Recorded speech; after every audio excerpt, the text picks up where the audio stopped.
I thought this trip would be one last chance to save whatever had been slowly going cold between Asher White and me. For the past few months, our marriage had felt like a house, still standing, walls intact, roof still in place, but so cold inside that every word echoed back empty. I kept telling myself maybe we were just tired, just worn down by work and the ordinary pressures of life. So when Asher suggested a vacation with family and a few close friends, I agreed almost immediately. I took time off work, moved meetings around, packed everything myself, and booked several extra things Asher said he would handle but that I ended up paying for anyway. I did all of it with one simple hope. If we could just be near each other long enough, maybe we would find our way back to something that had once come so easily. When the car finally pulled up, I still forced myself to believe the heaviness I'd felt the entire drive was just me being overly sensitive. The resort was beautiful, the air pleasant enough to make anyone want to breathe deeply and forget all the little cracks in their life. People greeted each other, laughter rose in polite bursts, not overly fake but not truly warm either. I stepped out of the car, wearing the smile I had prepared in advance, and yet within the first few minutes, I could already feel that something was off its axis. Asher was standing beside me, but his mind wasn't there. He answered me vaguely, his eyes skimming over my face before settling somewhere just past my shoulder, like he was waiting for someone. The way his shoulders tightened, the way his jaw clenched, and then suddenly relaxed, it was too familiar for me not to recognize. It was the expression of someone about to see the person they actually cared about, not a husband enjoying a vacation with his wife. Then Abigail Kelly appeared. If it had only been a matter of my husband's ex being in the same place, maybe I could have told myself it was an unpleasant coincidence. The real shock wasn't that she was there. It was how natural everything felt between her and Asher. Abigail stepped into that shared space like she already knew exactly where everyone would stand, who would sit where, and whose eyes would find her first. Asher looked at her the way someone remembers an old song they never truly forgot. His voice changed the moment he said Abigail's name lower, softer, almost unconsciously. I was standing right there, still his wife, and yet I felt like I was the one who had accidentally wandered into someone else's vacation. Brooke Hayes smiled too quickly and then looked away. Isaac Adams cleared his throat and bent down to adjust his luggage even though there was nothing wrong with it. Andrew Parker looked at me with the face of someone who had just realized he had stepped into an awkward situation. No one seemed surprised enough. No one asked the question that should have been asked first. Abigail, what are you doing here? That collective calm sent a chill down my spine. There was only one reasonable explanation. They already knew. Maybe not every detail, but enough that none of them saw this as a surprise. Abigail spoke to Asher in a voice that was half teasing, half intimate, and then casually brought up an old memory I had never heard before. She laughed and said, "I still remember when you ruined that entire dinner and blamed the oven." I waited for Asher to cut her off, or at the very least introduce me properly for who I was, but he just laughed along, as if that moment mattered more than the fact that I was standing right there in front of him. I answered with a smile so thin even I was tired of holding it. I told Abigail it was such a surprise to see her here. She looked at me, her eyes bright but cold. Yeah, life has a funny way of bringing old people back to where they belong. It might have sounded playful to anyone else, but to me, it was a needle pushed straight into the part of my pride that had just been touched. Before I could say anything else, Andrew blurted out, "I thought she already knew." The whole group fell silent. Brooke turned to look at Andrew like she wanted him to swallow the words back down. Isaac avoided my eyes. And Asher looked at me with that familiar irritation he always wore whenever he thought someone was about to ruin something he wanted to control. That was when all the scattered pieces started finding each other. Asher's evasiveness in the weeks before the trip. The way he dodged every time I asked who exactly was coming. The way everyone was acting like I was the only variable who hadn't been updated.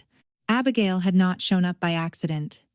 She had been invited, or, at the very least, her presence had been expected and accepted, and I was the only one who had been shut out of the truth.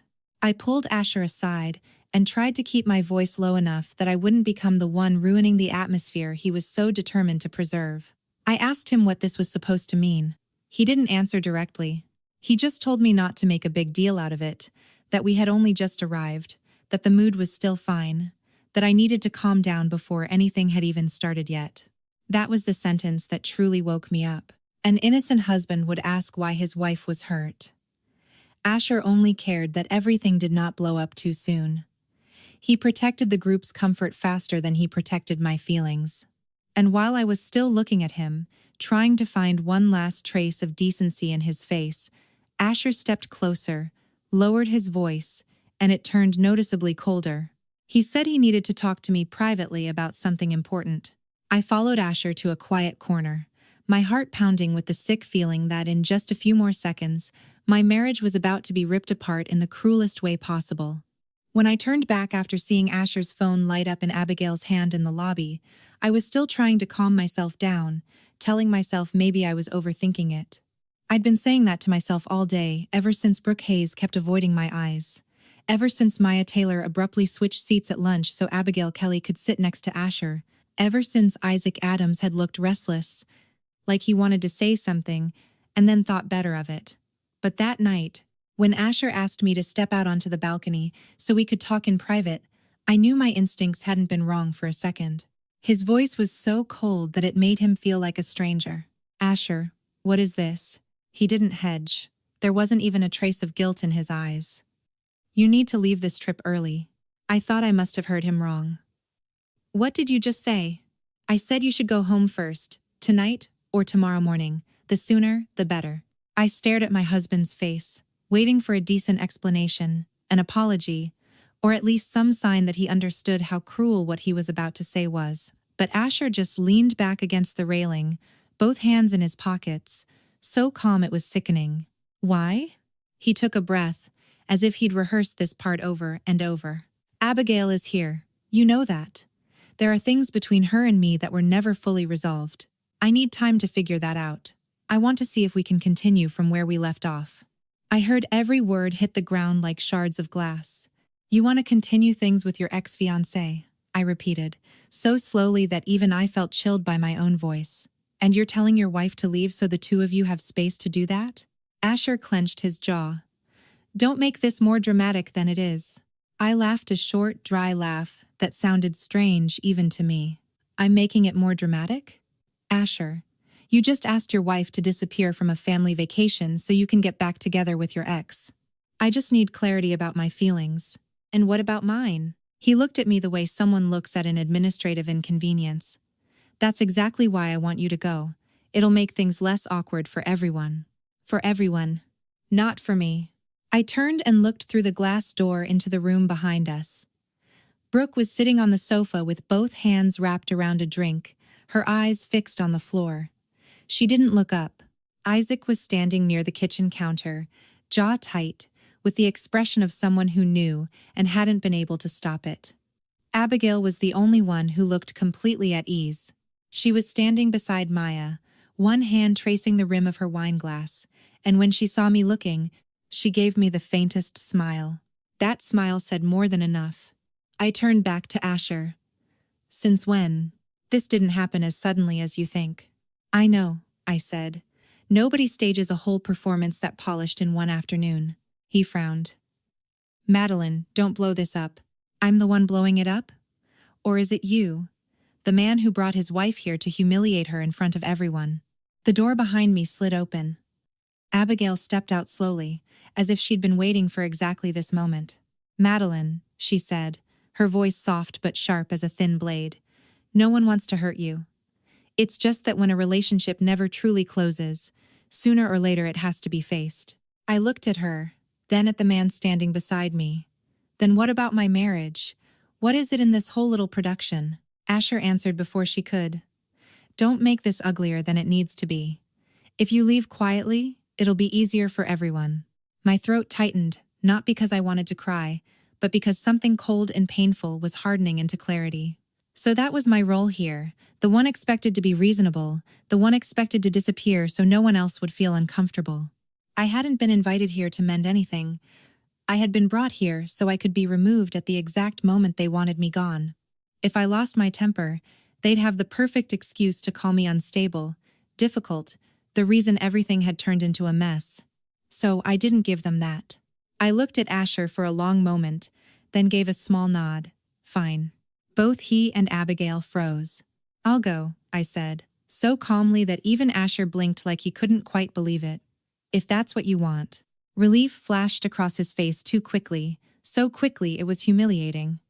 "Thank you for being understanding." I smiled. "You're mistaken. I'm not understanding. I just understand people." I turned and walked back inside. At that exact moment, Asher's phone lit up on the table. The screen showed a string of messages he probably hadn't had time to delete yet. One quick glance was all I needed.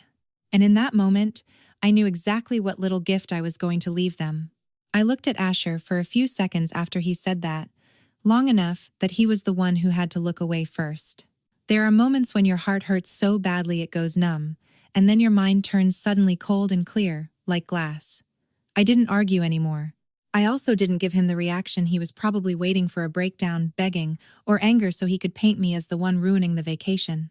I just gave a small nod, turned back into the room, and shut the door. I started packing as if I'd been completely crushed. I folded each shirt, zipped my suitcase slowly, put a few toiletries back into a smaller bag, every movement so steady and subdued that anyone watching would have thought I was just trying to hold on to the last scraps of dignity before leaving in humiliation. But inside, I was replaying every detail from the moment we got here. The way Asher always placed his phone face down on the table. The way he turned his body aside every time it buzzed, like he was afraid I'd see the sender's name. The way Abigail Kelly moved through this rental house was nothing like an unexpected guest, but like someone who already knew where the glasses were kept, where the towels were, and even opened the right kitchen drawer without having to ask. I was hurting so badly it felt like my throat was packed with stones. But the pain no longer had enough power to blind me. If this had only been a reckless spark between Asher and an old flame, I could have walked away with a shattered heart and left it at that. The problem was that everything had gone too smoothly. Too many people around me were acting as if Abigail's presence had been rehearsed before I ever arrived. And that meant the truth was much bigger than some rekindled romance. As I dragged my suitcase closer to the door, Brooke Hayes passed by the room and, thinking I wasn't paying attention, said to someone in the hallway, "But I thought the room switch had already been finalized 3 days ago." That made me stop cold. 3 days ago. Which meant before we left for this trip. Which meant Abigail had not shown up by chance. Which meant someone had arranged the sleeping assignments, the itinerary, the seating, everything, before I was still at home. Checking confirmation emails and paying the charges, Asher had told me to just put on the joint card for now. I sat down on the edge of the bed and opened my phone. I went back through my inbox, reservation confirmations, surcharge invoices, guest count changes, and a few extra charges I had assumed were just system errors. The primary payer listed was me. The card linked to the account was still our joint account. There was one email internally forwarded between the resort and Asher's old work address, and in it was the line, "Guest list updated as requested." I looked at the date and timestamp, then let out a humorless laugh. Asher thought I wouldn't notice because he was used to me being the one who cleaned up the aftermath, not the one who dug up the trail. My little gift was prepared in the next 15 minutes. I didn't smash anything, and I didn't do anything childish. I simply put everything back under the right name, with the right person, and the right responsibility attached to it. I called the front desk and confirmed that all incidental charges for anything I had not personally used were to be separated from the account under my name. At the same time, I requested that an updated itemized statement be sent to the email of every adult in the group because there has been a mistake in the guest and room list. Then I left a thin envelope on the shared table. Inside were printouts of the charges I had paid, the booking changes, and a short note. "I'm not ruining anyone's vacation. I'm simply refusing to keep paying for a setup I was the last person to know about." When I rolled my suitcase outside, Isaac Adams was standing near the stairs. He looked at me, his eyes full of awkwardness and guilt. Maya Taylor was sitting in the living room, gone completely silent, her hands tightly clasped together. She was the first person since I arrived who truly seemed unable to look me in the eye. Isaac lowered his voice. "Madeline, if you leave like this, things are going to get really bad." I stopped and looked at him for a few seconds. Bad for who? He pressed his lips together and didn't answer. That silence said everything for him. They knew. Maybe not all of it, but enough to understand exactly what would blow up once I was no longer standing there acting as the cover. I turned to Maya. I'm not taking anything from anyone that wasn't mine. I'm just stopping other people from taking what is. No one tried to stop me after that. I walked out of the resort in silence, feeling like I was the one being forced out of the game. The air outside was colder than I expected. I put my suitcase in the trunk, got into the driver's seat, closed the door, and only then let myself close my eyes for exactly one beat. Just one. Then I started the car and drove away. I hadn't made it very far past the gate when my phone began to vibrate. One call, then two, then a flood of them, in rapid succession like an alarm going off. Asher's name came up first, then Brooke, then the resort's number, then Maya, then even Isaac. The screen kept lighting up in my hand. My silence had clearly struck the exact place they were most afraid of. I let it ring a few more times, my heart beat strangely slow. Then another number appeared. Not Asher. Not anyone I was expecting. I answered. There was a 1-second hesitation on the other end, and then a low male voice spoke, making an icy chill run straight down my spine. Madeline, do you know what else Asher has been hiding from you? I left the resort before dawn with a suitcase, a knot lodged in my chest, and the only thing still keeping me upright. My clarity. The moment the car pulled through the gates, I took out my phone and logged into the accounts Asher had always casually treated as something you handle because it's easier. He had gotten so used to leaning on me that he no longer knew the difference between being cared for and taking advantage. That was where my little gift began. I revoked payment authorization for every extra charge Asher had quietly attached to the secondary card linked to my personal account. The upgraded room, the family spa package, the private beachfront dinner, and the yacht service booked for the next day, all of it was pushed back to the person who had actually confirmed it. I wasn't taking anything from anyone that wasn't mine. I was simply putting everything back where it belonged. After that, I sent a short email to resort management with copies of the booking records attached, instructing them to separate out every charge I was no longer willing to guarantee. But that was only the first layer.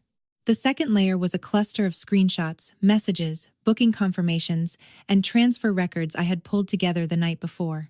I sent them to exactly the people who needed to see them: Andrew Parker, Tyler Robinson, Maya Taylor, and Brooke Hayes. I didn't write much, just one line.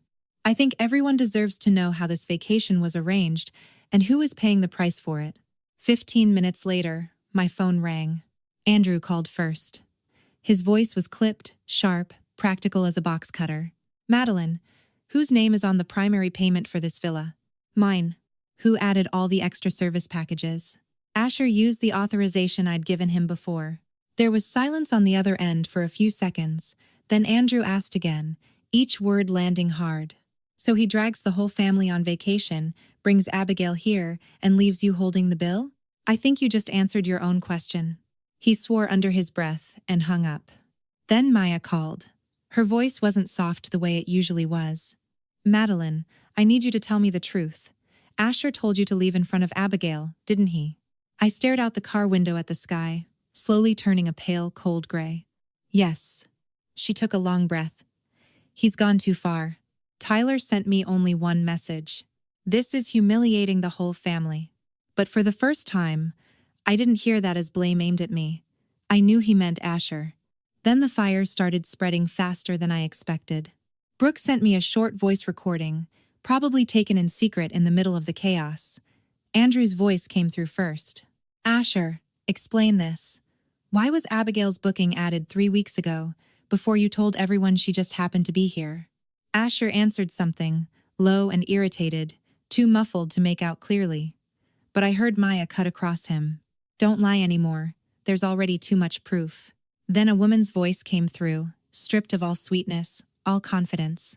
Abigail, you told me you and Madeline were married in name only. You said your finances were already separate. You told me this trip was your chance to make things clear to your family. So what is this? I sat up straighter. That was the moment I understood the biggest twist wasn't how easily I had been replaced. It was that Abigail had never had the upper hand the way she thought she did. She thought she was the one being chosen. But in that trembling, humiliated voice, I heard the truth. She had just realized she was only another piece on his board. Brooke kept texting me updates in fragments. Breakfast canceled. The front desk is demanding a new payment confirmation. Asher is going off on the manager. Andrew asked him in front of everyone about a transfer from the joint account to an entity I've never even heard of. Tyler slammed his hand on the table. Maya said something that made the whole group go quiet. You do not destroy your own marriage in one day, Asher. You destroyed it a long time ago. I thought that would be enough. I thought my gift only needed to expose his real face in front of his own family, and that would be enough. Then my phone buzzed again. This time, it was Isaac Adams, who had been silent since the beginning of the trip.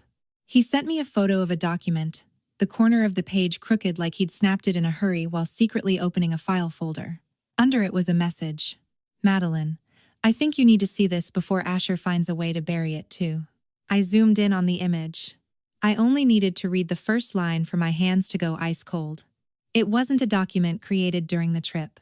It was a draft property agreement prepared before Asher and I were even married, and it contained a clause involving shared assets that he had never told me about, and right beneath the title was the date, earlier than his proposal. I didn't answer the first time Asher called. The phone kept vibrating across the table in the hotel room I'd just rented for the time being, and every time the screen lit up, it felt like a jolt, a reminder that something on the other end had truly slipped out of control. But before I heard another word from him, I needed to look at everything with eyes that were no longer being led by hurt.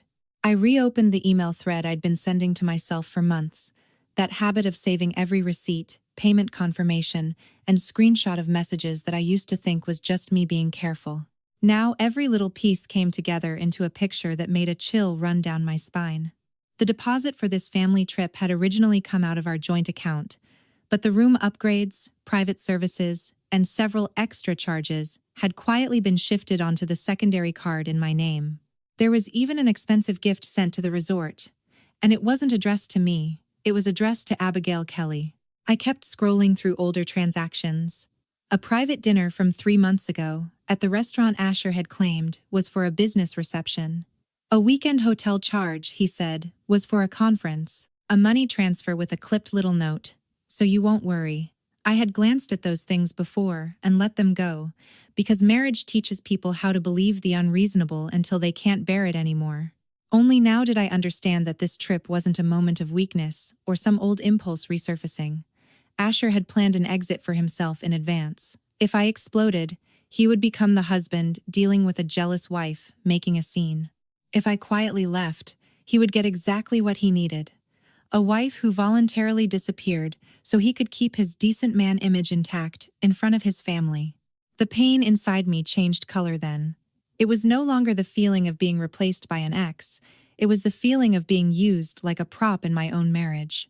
I was going back through old message threads when Brooke texted me. She wrote only one sentence. I think you should know everything before he gets the chance to tell it in a way that benefits him. Then she called. Brooke's voice was tight as wire. She said Maya Taylor had suspected for a while that Asher was back in contact with Abigail, but everyone had assumed it was just unfinished business from the past. No one imagined he was pulling both women into the same performance. Then Brooke told me something that left me sitting there in silence for a long time. Asher had told Abigail that our marriage existed in name only, that I was clinging to it for money and appearances. But, with his family, he had said Abigail was an ex who didn't know how to keep her distance, that she was deliberately showing up to cause problems. I closed my eyes. So it wasn't just betrayal. He had been telling 2 different versions of the story to 2 different sides, as long as in both of them he got to be the passive one, the pitiful one, the man trapped by circumstances. Abigail was guilty too, obviously. She knew he had a wife and stepped in anyway. But for the first time, I could see the real nature of the thing at the center of this mess. Asher didn't need love. He needed attention. He needed 2 women orbiting him so he could feel important. I kept going through the paperwork connected to our joint accounts, and finally, I found the thing that made every piece lock into place. The week before the trip, Asher had contacted his family's financial advisor, and under the name of our marriage, presented some resort investment plan as if we were still a stable couple, fully aligned, looking to expand our assets together. If this trip had gone smoothly, if I had obediently kept quiet and removed myself under the excuse of making things easier for everyone, he would have preserved his image with his family, avoided questions about the unusual spending, and still gone on using the credibility of my marriage to close a financial deal. I laughed, a short, cold laugh that sounded strange, even to me. It turned out the most insulting thing wasn't that he had chosen Abigail in front of me. The most insulting thing was that he saw this marriage as a tool, and me as the handle he thought he could grab whenever he wanted. The phone buzzed again. This time it was Asher. I stared at the screen for a few seconds, then answered. His voice no longer had that deliberate coldness from the night before. He was breathing hard, talking fast, his words crashing into each other like someone standing at the edge of a cliff. He said everything had gone too far. His family knew part of it now. Abigail was demanding a confrontation. And something else, something more serious, had just blown up, and he couldn't handle it without me. I didn't interrupt. I let him hear the panic in his own voice. Then Asher said the thing that made my hand tighten around the phone. Madeline, you have to meet me right now. If you don't show up now, none of this can be saved. My phone lit up so constantly that the screen barely had time to go dark before it started vibrating again. Asher White's name flashed first, then Abigail Kelly, Brooke Hayes, Andrew Parker, and after that, numbers that had been completely silent until now. As if only once everything was truly on fire did they all remember I was the one holding the last match. I set the phone down on the table and watched it shake like a dying animal. Inside me, every feeling came and went, in waves, anger hot enough to burn through me, a cold, vicious satisfaction, then a slow, spreading calm. The kind of calm that only comes after you've already hurt past your limit and all that's left is clarity. I answered Asher on the 7th call. His voice was rough and rushed, stripped of that familiar air of control. He said things were getting pushed too far, that I was humiliating his whole family, that I should have spoken to him privately instead of causing a scene like this. I let him finish, then asked one very short question. You were going to have me leave my own husband's family vacation so you could pick things back up with your ex-fiancé right in front of everyone, and now you're saying I'm the one overreacting? He went silent for a few seconds. Those few seconds were the real answer. Then I said, my voice so flat even I barely recognized it. You didn't lose me today. You lost me the moment you decided my presence was something that could be cleared out when it became inconvenient. He changed his tone immediately, shifting from accusation to pleading. Asher told me to come back, at least so he could set the record straight, because everyone was getting the wrong idea. I laughed. It was quiet, but enough to make him stop. The only thing that's wrong, I said, is that you still think you have the right to decide where I stand in this story. Abigail called right after. Unlike Asher, she didn't waste time circling the point. She asked what I still had, who I had sent it to, and what I wanted. The way she asked told me everything I needed to know. She wasn't calling out of pride. She was calling because she was scared. I leaned back in the chair and answered slowly. If you think you won, you should ask yourself why your prize is a man calm enough to lie to his wife in the middle of a family vacation. She snapped back harder than I expected, saying Asher had told her our marriage had been broken for a long time, that I was the one clinging on until the very end. I cut her off. A man who lies to both sides always tells each side the version that benefits him most. If you believe every word he says, you're not winning me over. You're just repeating my mistake. Brooke called next, her voice much lower than usual. The half-detached, half-pitying tone she used to have was gone. She told me things at the resort were chaotic now. Asher's mother was crying, Andrew was furious, and Asher was trying to stop everyone from turning on him. I didn't answer right away. Then Brooke said something that made me sit up straight.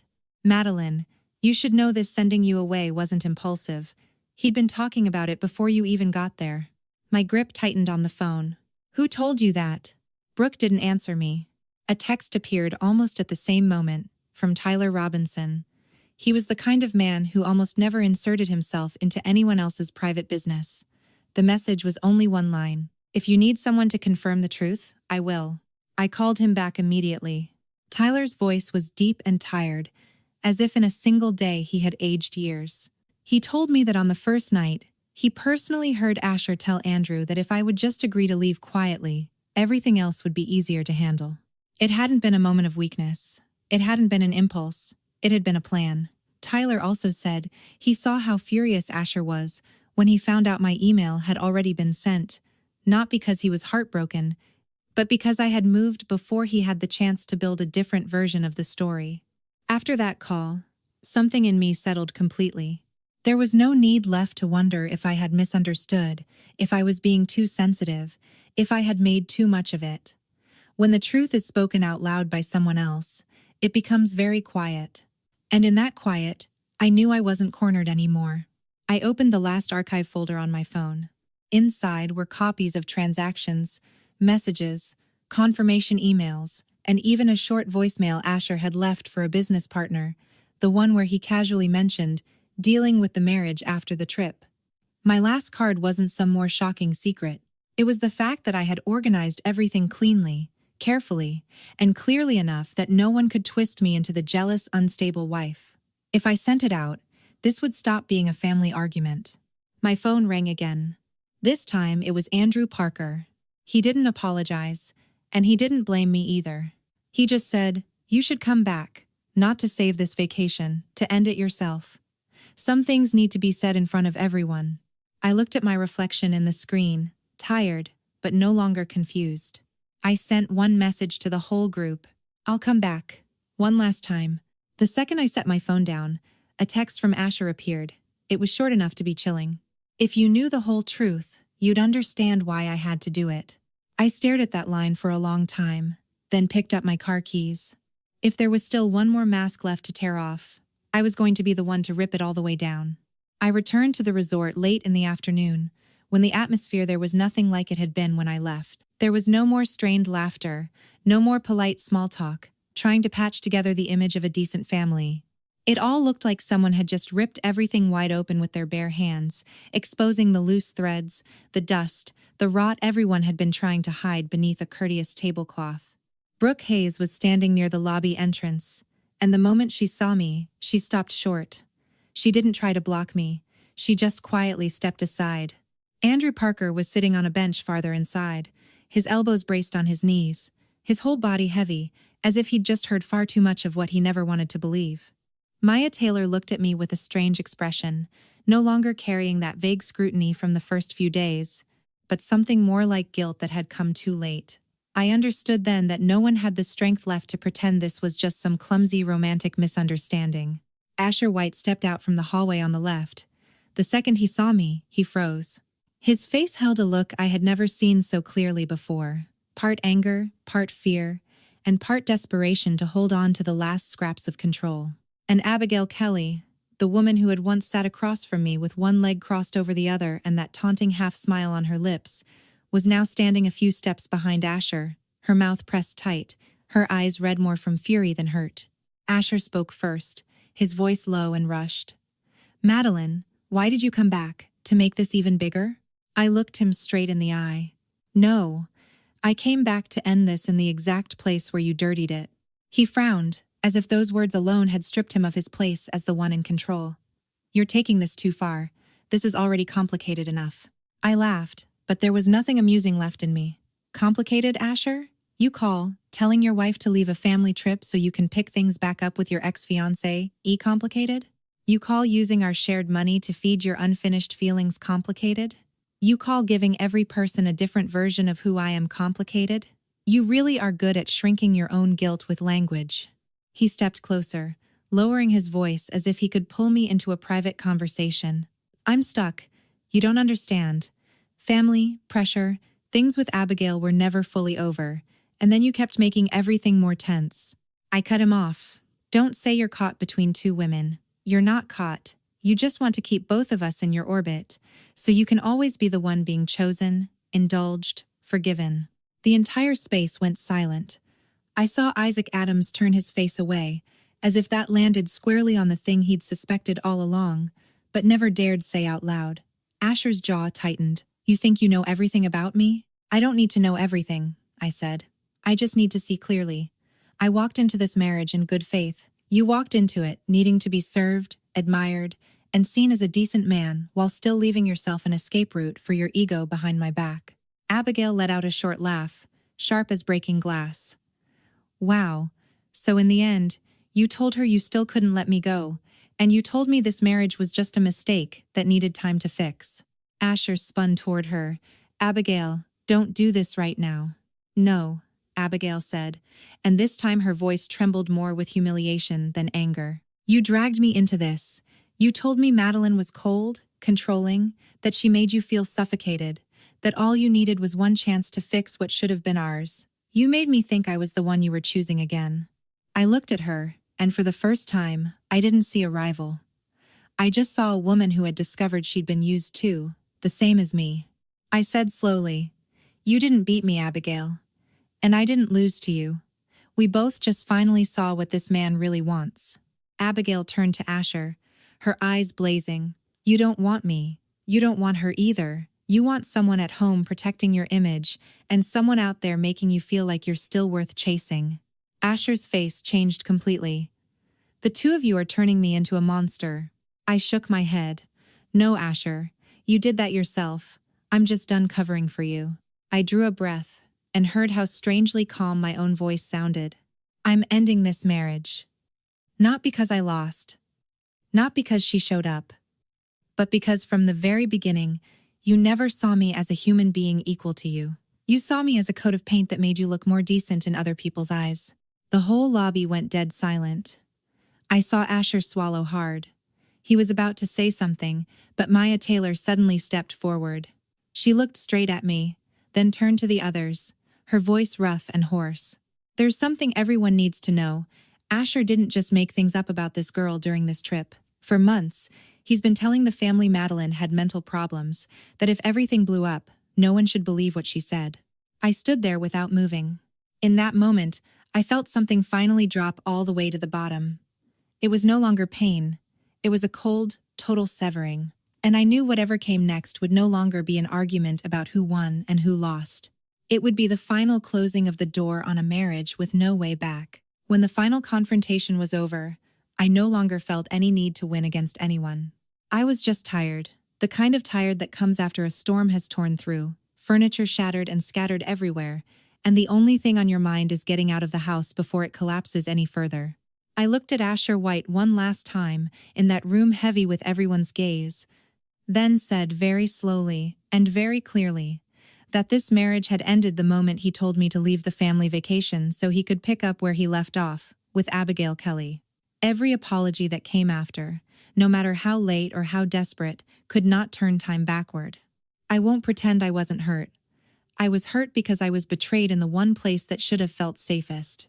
I was hurt because there were moments when I asked myself whether I had failed in some way, whether I had been too cold, too busy, too careless, and that was what had pushed our marriage this far.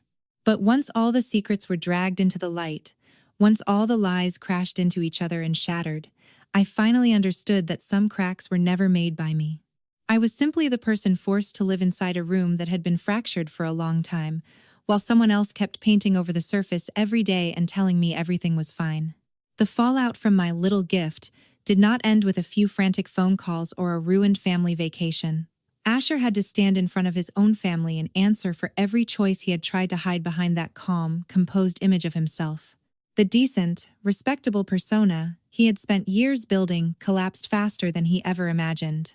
Abigail could no longer hold on to her confidence either. She came on that trip believing she was the one being chosen, only to be left facing the bitter truth that a man who will humiliate his wife to elevate her will one day humiliate her too for the sake of some other version of his ego. Brooke Hayes was the last one to call me that night. Her voice was quieter than I had ever heard it, stripped of all the avoidance. She said she was sorry for seeing too much and staying silent for too long. Maya Taylor also sent me a very short message, saying she had been wrong to think this would somehow pass on its own if everyone just kept quiet. Andrew Parker was the one who took the initiative and helped me get in touch with a lawyer he knew. None of them could erase what had happened, but that late awakening at least reminded me that I was not crazy, not overly sensitive, and not the only person who had seen something deeply wrong here. I did not drag the war out. I did not want to turn the rest of my life into an endless courtroom, where every day meant digging the wound back open just to prove who was right and who was wrong. I went home and packed my things, separated the accounts, printed documents, changed my mailing address, locked what needed to be locked, and opened the doors that needed opening. It all sounds very dry, but that dryness was what saved me. It pulled me out of the chaos of my emotions and set me back on solid ground, where life still has to move forward in steps that are real and human. Isaac Adams was the one who came to help me move the last boxes into the apartment I had rented temporarily. He did not ask many questions. He just brought coffee, straightened the little table by the window, and said, "Just start here first." I stood alone in the first quiet room that was truly mine, listening to the soft hum of the refrigerator, listening to my own breathing, and realized that peace does not always arrive as some great joy. Sometimes it comes from no longer having to wonder who is going to hurt you today. A few days later, my phone finally went silent. No more relentless calls, no more messages demanding explanations, begging, accusing, or shifting blame. The screen went dark and lay still on the table, and for the first time in days, I did not find that silence frightening. I pulled my suitcase to the foot of the bed, cracked the window open to let the sunlight in, then sat down and let myself be honestly sad. That marriage ended in pain, but it did not end in confusion. I left Asher not because I was weak, and certainly not because I lost. I left because there are places where staying even one more day is an act of betraying yourself. If the greatest gift I left them was the truth, then the greatest gift I kept for myself was my permanent absence from a place where respect no longer existed. I am not okay yet, and maybe it will be a long time before I can name everything I lost. But for the first time in a very long while, my worth is no longer in someone else's hands. I took my peace with me, and that is enough to begin again.